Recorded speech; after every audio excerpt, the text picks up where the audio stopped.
Bonjour à tous et bienvenue pour ce nouvel épisode des conseils avisés du Capitaine France.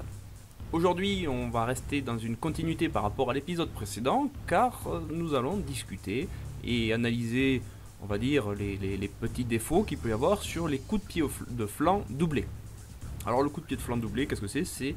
Eh bien, on réitère deux fois d'affilée le même coup de pied, c'est ce qu'ils appellent un fouetté dans la dénomination contemporaine.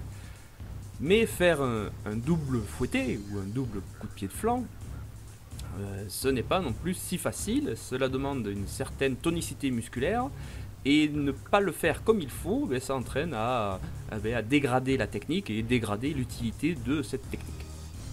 Nous allons donc travailler sur un seul défaut principal et nous allons le comparer avec les deux méthodes habituelles de comparaison que sont la méthode Charlemont et la méthode Lecourt. On va commencer donc avec la comparaison avec la méthode Charlemont.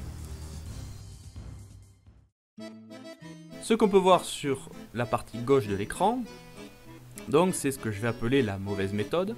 Et donc si le premier fouetté est pas trop mal fait, on voit que vous voyez, au niveau de la jambe est assez bien pliée, bon le pivot est pas parfait, bon allez on accepte.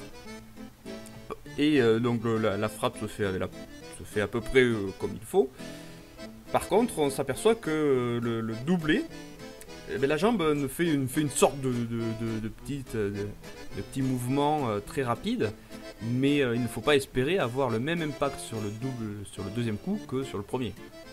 Tout simplement parce qu'il n'y a pas d'armée, cette espèce d'agitement de la jambe ne correspond à rien en termes d'art martial. Alors effectivement, dans une optique sportive telle que l'assaut où les touches sont comptées, et uniquement les touches et pas la pertinence des frappes, eh bien ça peut marcher tout simplement, vous voyez, je viens de toucher deux fois avec la pointe de mon pied au niveau du flanc de mon adversaire, donc ça compte le nombre de points x2.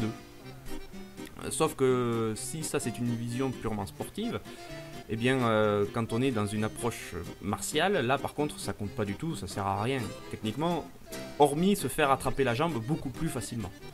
Donc à faire ça, il faut donner qu'un coup, et on arrête aussi sec. Et on verra ça un petit peu plus tard avec la méthode Lecourt. Maintenant, comparons avec la méthode Charlemont, toujours en regardant de face, eh bien, vous voyez que le premier coup donc, est bien armé, et le deuxième, vous voyez comment le talon revient à la fesse complètement pour réarmer le coup à 100%. Pour faire un fouetté, je me répète, mais on ne joue pas sur le fait de balancer la cuisse pour générer de la puissance d'impact. On joue sur le déploiement du genou pour propulser le pied et donc la pointe de pied à la cible.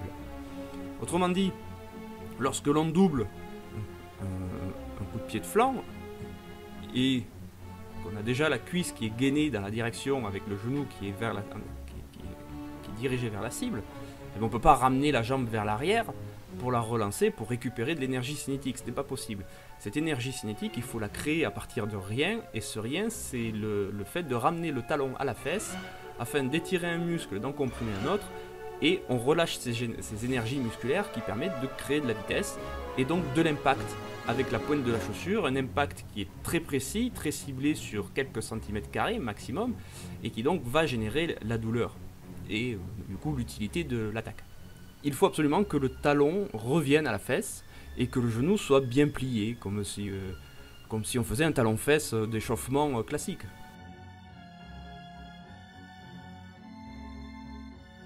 Maintenant passons un petit peu à la vue latérale. Et là c'est flagrant, puisque vous voyez comment le pied sur l'écran la partie gauche de l'écran, on voit que le pied ne se cache pas derrière la cuisse, on le voit encore apparent. Il est impossible d'avoir assez de course de lancement pour que le pied ait une frappe utile. Il n'y a pas assez de vitesse, ça ne marche pas. En plus de ça, ça facilite la saisie. Le pied n'est pas replié derrière soi, donc c'est un peu plus facile de l'attraper, surtout si la première frappe n'a pas porté ses fruits. Quand on regarde avec la méthode Charlemont, vous voyez, le pied se cache direct. Vraiment, on ne voit plus, on dirait que j'ai la jambe qui a été coupée au niveau du genou. Le pied est collé à mon muscle fessier, ce qui étire donc, d'un côté, ça étire les muscles et de l'autre les compresse, un peu comme un système de ressort à étirement, de ressort à compression. Les deux travaillent en synergie et on relâche la tension d'un côté et on pousse de l'autre. eh bien on crée de la vitesse, cette vitesse qui fera de l'impact et donc générera une douleur s'il n'y a pas de parade adéquate chez mon adversaire. On peut noter un petit peu aussi, bon, pour une manière, hein, le fait que d'avoir le bras de levier derrière pour équilibrer le corps, ça aide vraiment à avoir une posture stable et donc de pouvoir bien réarmer. C'est pas pour rien que Charlemont ou ses élèves ou ses prédécesseurs utilisaient ce bras. C'est bien dans une notion d'équilibre du corps afin qu'il puisse travailler à 100% de son potentiel et pas à 80 ou 75%. Je reviens un petit peu sur l'écran de gauche, on s'aperçoit, vous voyez, que à partir du moment où on a les bras qui sont collés contre soi et on est donc dans un déséquilibre, c'est très simple à comprendre. Hein. Vous voyez, imaginez une grue de chantier. S'il n'y avait pas le contrepoids de la grue d'un côté pour pouvoir lever des charges de l'autre, ben la grue se casse la gueule. Et bien là, c'est un peu pareil. Ça va être très compliqué de doubler un coup, de garder l'équilibre proprement, si on n'équilibre pas son propre corps, avec un pied d'appui stable, bien ancré au sol, et surtout ne pas monter sur l'avant du pied. Hein. C'est très mauvais de faire ça. Il faut avoir une posture stable si on veut avoir des techniques propres. Voilà ce que je pouvais dire un peu sur la comparaison que l'on peut faire entre la méthode Charlemont et ce que je considère être comme une erreur.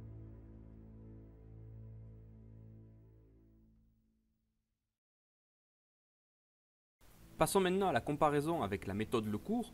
Je rappelle, la méthode Lecourt n'a strictement aucune vocation à être du sport. Si la méthode Charlemont peut avoir un aspect où on va dire on peut faire plus démonstratif, où on peut faire une jolie démonstration pour montrer la virtuosité technique, la méthode des frères Lecourt n'en a strictement rien à faire de tout ça et vise, on va dire, l'efficacité tout de suite et dans les façons la plus dévastatrice et la plus rapide qui soit. On se retrouve donc avec une boxe qui est dans l'axe, qui attaque très fort, qui déconseille fortement, mais Charlemont aussi il le déconseille, mais là c'est encore plus fort, il ne montre aucune technique au-dessus du sternum. Tout est là, les pieds sont là pour massacrer les jambes de l'adversaire, et les poings sont là pour massacrer le haut. Et donc on se retrouve avec une boxe vraiment très directe, qui rentre au corps à corps le plus vite possible afin de planter un coup de lutte qui mettra fin à l'engagement. On pourrait dire que la méthode Lecourt, quand elle est bien appliquée, en 10 secondes, l'affaire est pliée. Donc par rapport à un doublé de fouetté, on va dire, ou un doublé de coup de pied de flanc, eh bien, la méthode Lecourt elle va être beaucoup moins jolie, beaucoup moins esthétique, tout simplement parce que dans son origine même, il n'y a aucune vocation à ça. Donc en fait, on s'aperçoit que déjà, il n'y a pas de frappe de la jambe avant, donc on n'a pas de frappe légère, c'est une frappe en force. Et donc il y a tellement d'engagement que ramener la jambe en arrière va être très compliqué, surtout qu'il n'y a pas le bras de levier comme on peut retrouver avec la méthode Charlemont. Donc une fois qu'on a frappé, on laisse le pied devant et on reprend appui en avançant, en fait en changeant de garde en avançant. Et donc si on veut redoubler, il va falloir mettre une deuxième impulsion pour pouvoir remonter la jambe au bon niveau. Il n'empêche qu'après le rebond, la jambe se plie quand même pour s'armer, donc comme vous pouvez le voir, il y a un mouvement de talon-fesse. Eh bien oui, c'est tout à fait normal parce qu'on n'est pas sur un coup balancé. Et là encore moins, c'est parce que c'est la jambe de devant qui part. Et il n'y a pas la vocation de faire un deuxième coup après. Donc le premier doit marcher d'office.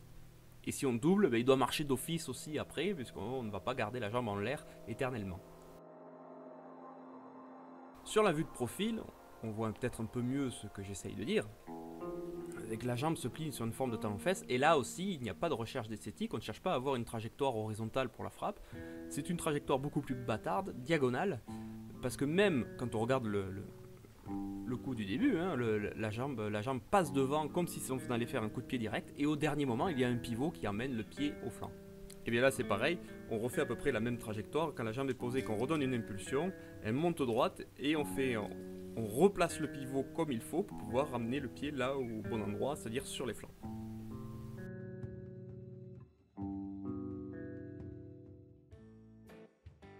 Et donc en conclusion, que peut-on en déduire? Eh bien que pour faire un coup doublé, il faut que ce soit 2 fois le même coup de pied, et 2 fois le même coup de pied bien fait.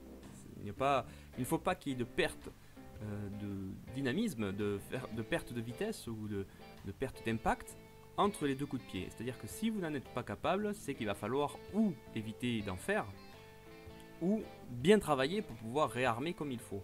Effectivement, un coup de pied doublé, ça prend du temps lorsqu'il est bien fait.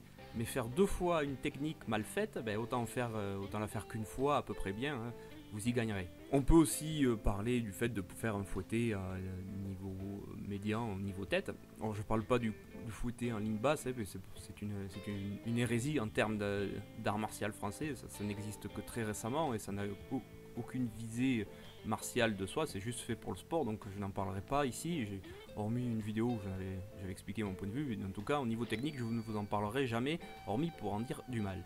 Lorsque vous voulez faire donc un changement de hauteur entre tête et corps, déjà il va falloir une bonne condition physique, une bonne souplesse. On va dire que pour s'amuser à faire ce genre de coup doublé, c'est soit pour de la démo, soit pour se faire plaisir en assaut avec une personne où on a envie de se faire plaisir au niveau technique, c'est de faire un